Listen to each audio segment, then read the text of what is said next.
Ce jour est dédié pour la la guérison rapide et complète de Binyamin Yaakov ben Zoharit.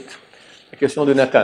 Pourquoi il y a certaines personnes qui, quand ils arrivent au Bethel en Israël, ils disent qu'ils ressentent Dieu, voilà, qu'ils ressentent, d'autres personnes c'est vide, enfin, ils ressentent pas du tout. Ok, alors tu as dit un truc précis, tu as dit que certaines personnes qui arrivent en Israël et vont au côté, elles ressentent quelque chose. Il y a un verset qui dit comme ça, qui dit Noten neshama la'am alea v'ruach la'olochim ba. Dieu donne la neshama au peuple qui y est, qui y demeure, et un ruach à ceux qui y vont.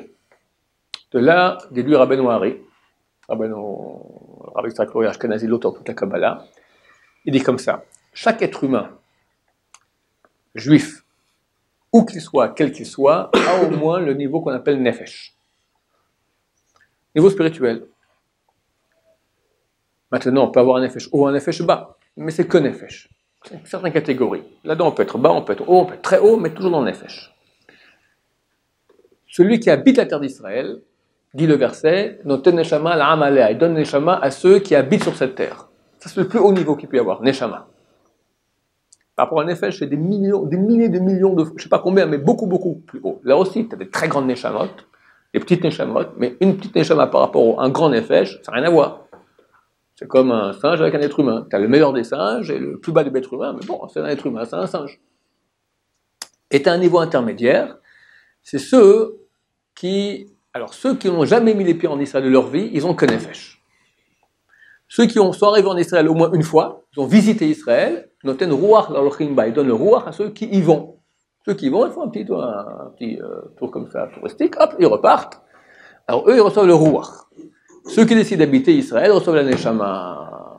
Quel mérite d'habiter la terre d'Israël. Énorme, énorme, énorme, énorme, énorme. Maintenant, il semblerait que quand on reçoit le ruach, ça crée un choc chez certaines personnes. Il y en a qui l'ont quand ils descendent de l'avion à Lod, Ben Gurion.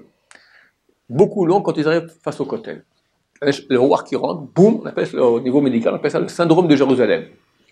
Il est pris de pleurs, des fois il s'évanouit, des fois on l'amène à l'hôpital, d'accord. C'est la ruach qui rentre, c'est tout comme une sorte de...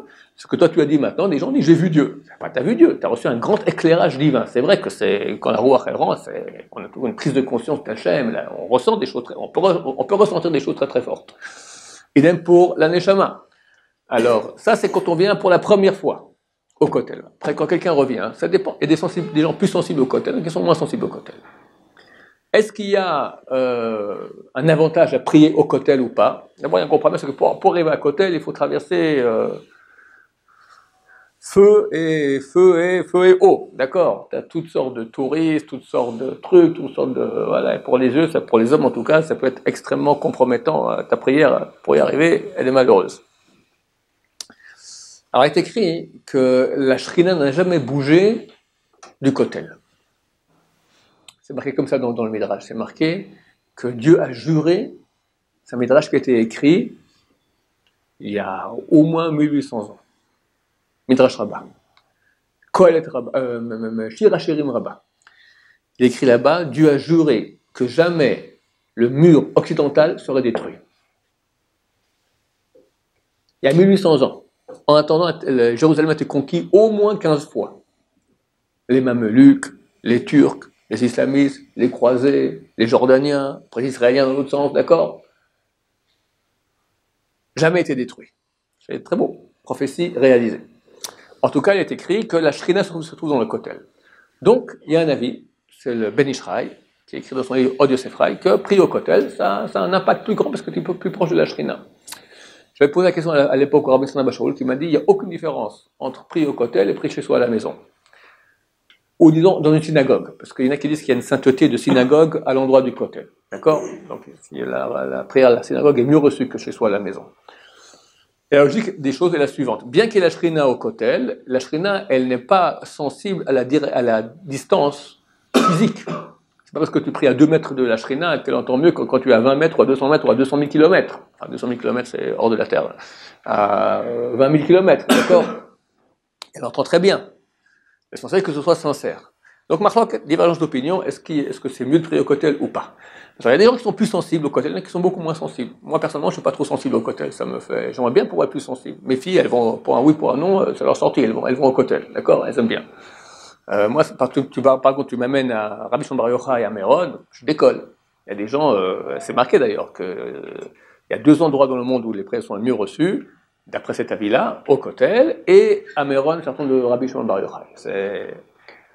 Et le Gaon du Vilna a dit, encore un 3e endroit, il y a l'endroit où la Shekhinah se trouve, le concentré de Shekhinah le plus grand qu'il y a en Israël, c'est sur la tombe de Rachel Imenu. Ici en bus, 1 demi-heure, messieurs, depuis Ramoth. 1 demi-heure en bus, aller-retour. Non, allez. Enfin, Plus que le côté. Comme ça, le Gaon du Vilna. Et c'est normal parce que Rachel, c'est un des noms de la Shekhinah. La Shekhinah a 2 noms, Rachel et Léa.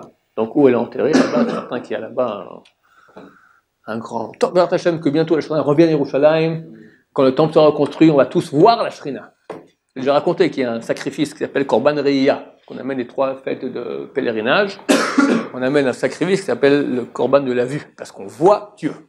Alors, pas qu'on va le voir avec Chassid Shalom, il n'a pas de corps, mais il y a une vision, comme tu parles, les gens ont dit j'ai vu Dieu, il y aura une lumière spirituelle tellement grande qu'on va décoller, on amène pour ça un grand sacrifice, Dieu nous voit et on le voit. Baruch Adonai, l'olam, amen, amen.